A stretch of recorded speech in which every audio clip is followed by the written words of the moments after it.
ആ നരസിംഹസ്വാമിക്ക് ഏറ്റവും ഇഷ്ടപ്പെട്ട ദിവസം എന്ന് പറയുന്നതാണ് ഈ നരസിംഹ ജയന്തി ദിവസം.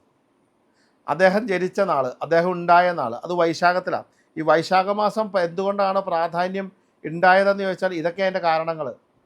അപ്പം വൈശാഖത്തിൽ തന്നെ ജനിച്ച ഒരാളാണ് അദ്ദേഹം. അപ്പോൾ അതുകൊണ്ട് തന്നെ ഈ നരസിംഹസ്വാമി ജനിച്ച ദിവസം അല്ലെങ്കിൽ നരസിംഹസ്വാമി ജയന്തി ദിവസം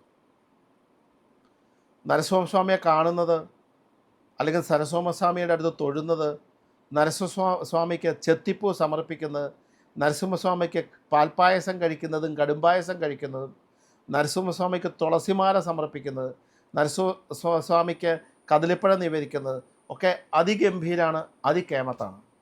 ഭഗവാന്റെ പ്രീതിക്ക് വേണ്ടി ചെയ്യാൻ പറ്റുന്നതാണ് ഈ കദളിപ്പഴം നിവേദിക്കുക, തുളസിമാല ചാർത്തുക, ചുമന്ന ചെത്തിപ്പൂ ചുവന്നതാണ്, ചുവന്ന ചെത്തിപ്പൂ നടക്കെ വയ്ക്കുക, അതുപോലെ തന്നെ എന്താ പറയണേ പായസം കഴിക്കുക. ഇതൊക്കെ ചില അമ്പലങ്ങൾ അപൂർവമായിട്ട് പാനകവും പതിവുണ്ട്.